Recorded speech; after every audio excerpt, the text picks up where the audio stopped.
So it's ironic that my first video I talked about was, why Kevin Smith, just didn't say no to some of the decisions Ted Biaselli made when it came to Masters Universe Revelation. And the most recent one was on Transformers the movie returning to theaters for its 30th anniversary. Well, surprise, surprise, I decided to put in Transformers the movie 35th anniversary in Google, and this came up by ScreenRant.com. And it's headline, and it's a story done by John O'Crelly, John O'Crelly, or John O as I'm going to call him. It was published 14 hours ago. But this is the title he gave it. Check this out.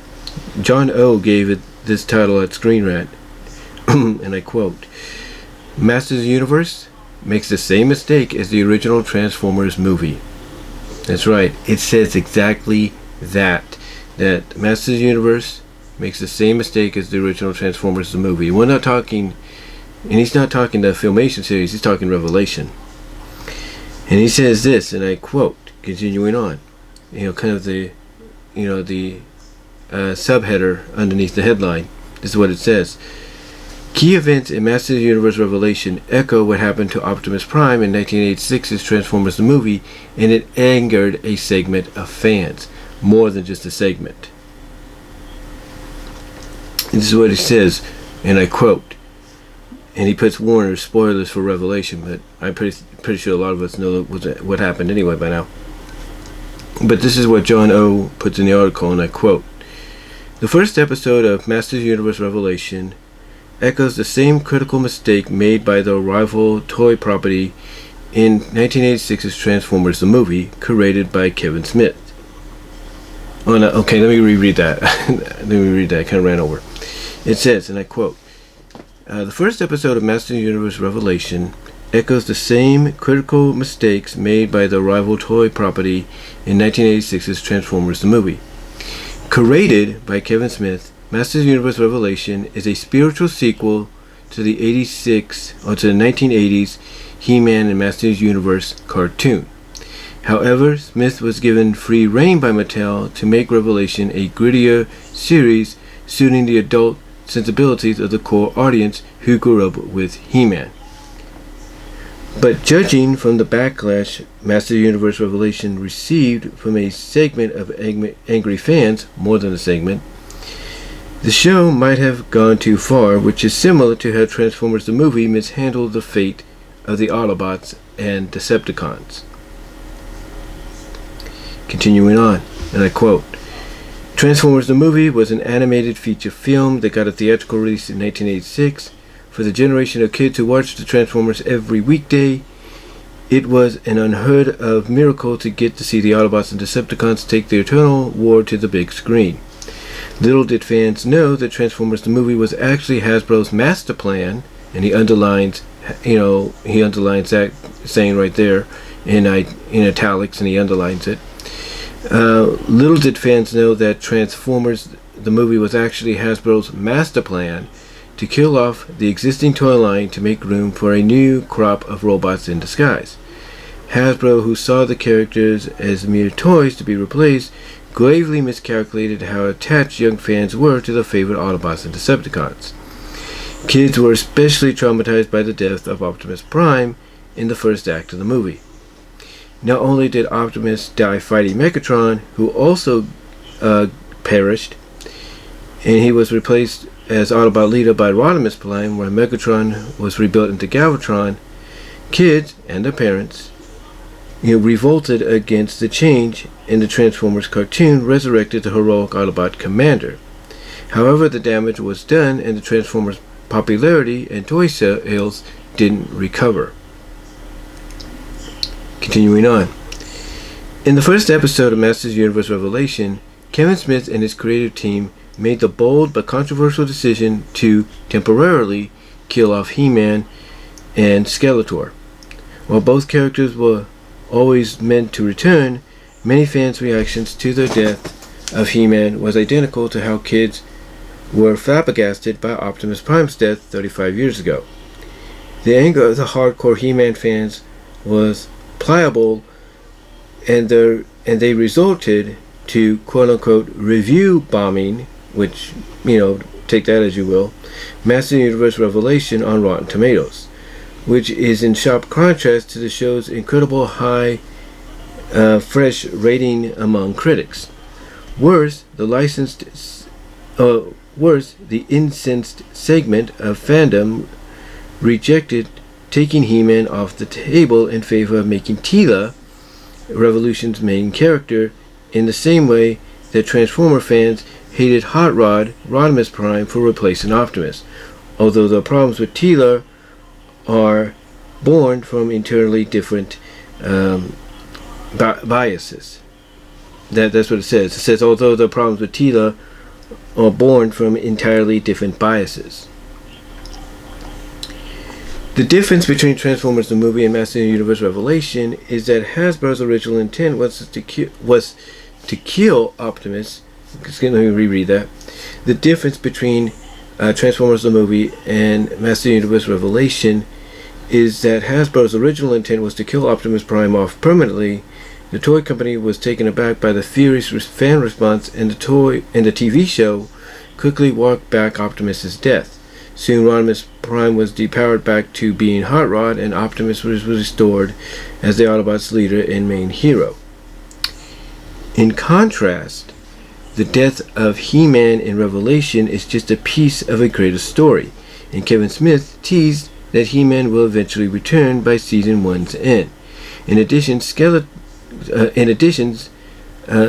Skeletor's victory by acquiring the power of Grayskull is a story Masters Universe hasn't told, and it one-ups how Megatron never got a decisive win over Optimus Prime in the Transformers cartoon.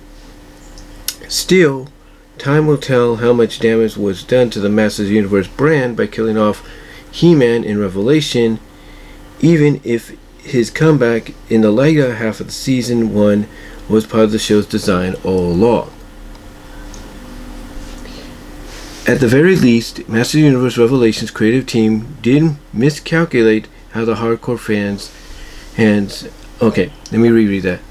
At the very least, Master Universe Revelation's creative team did miscalculate how the hardcore fans they designed the show to appeal to would react to the choice they made to kill He-Man, even temporarily.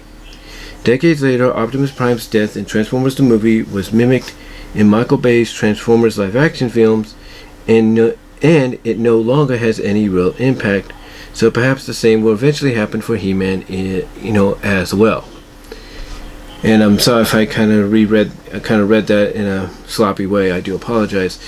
But basically, what they're saying here, what John O is saying here, is basically what we're seeing now with the fans is very similar to, basically what we're seeing now with the fans, I should say, as I copy and paste this so I can put it on Twitter, is very, okay, let me think this. Hold on, my brain's got a lot of stuff going on in it right now. I do apologize. But basically, and it's late too, so I do apologize. It's almost midnight. Well, it's basically midnight Pacific time now. But anyway, what John O is saying here is that, what we're seeing here with the reaction to He-Man being killed off and wounded at the end of the first half of the first season, or the limited season of Revelation, echoes, how a lot of fans felt about Optimus Prime dying in the 86 movie. And I could tell you from experience, I did not like that. I remember watching the movie for the first time on VHS, and as I've said before, we had a big gray pillow that I would lay on the floor and rest my head on when we would watch, movies and shows as a family. And when we saw the movie and I saw this happen, I did this. I put my head into my pillow. I put my head underneath the pillow, because even though I was watching it, I did not want to see Optimus die. So, I wasn't, so even though I wasn't happy about it, basically, I wasn't happy about it, but I was also still a fan of the movie, and I watched the movie so many times, and my sisters say I saw it over 1 million times plus, even to this day. I never enjoyed seeing Optimus die.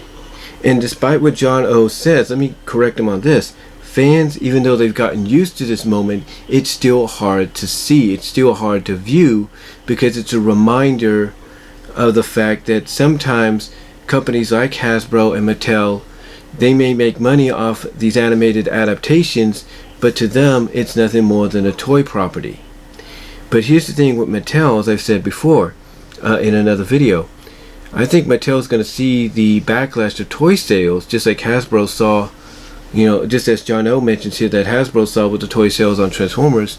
They're going to see the Revelation toys start to go downhill and as far as like selling them off and everything, to the point that I think they're going to have a word with Ted Biaselli, they're going to have a word with Kevin Smith, and they're going to say, hey, look, we respect what you guys have done and do, but if we ever come to you again to revive a property we might want to bring back animation wise, leave whatever agendas you have from like wokeness or activismness or whatever, leave that at the door and focus on what the show needs to be about, or truly is about.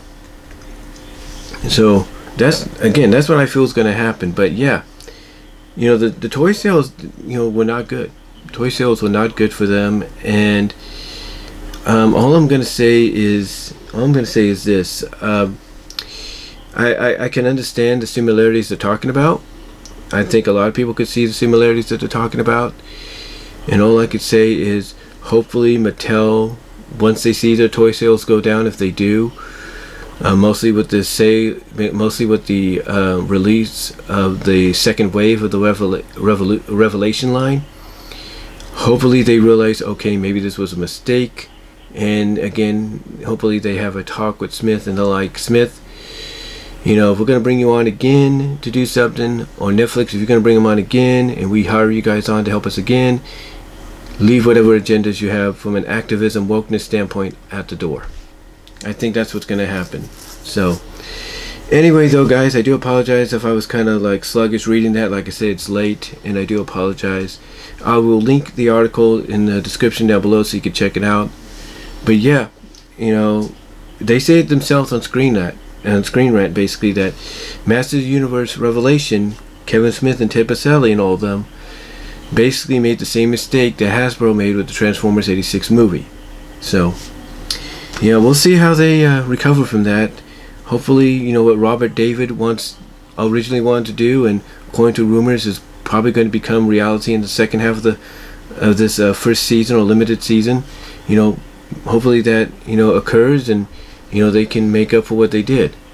I'm still going by the fact, and even people like just some guy and Yellow Flash and Midnight's Edge doing the morning podcast the other day, I think they said it best. I think we're going to get to a point at the end where either Teela becomes the new sorceress, or the sorceress gets her power back, time gets reverted, things get returned back to where they were, and perhaps if the sorceress stays as she is, she'll probably wipe the mind of Teela and her friends of knowing that Adam and He-Man are one and the same until the time is right. So we'll see what happens. But let me know what your guys' thoughts are. Comment down below. Let me know what your thoughts are on the live chat during the premiere. Again, the link to the article will be provided. And I will talk to y'all later. God bless. Take care. I am out.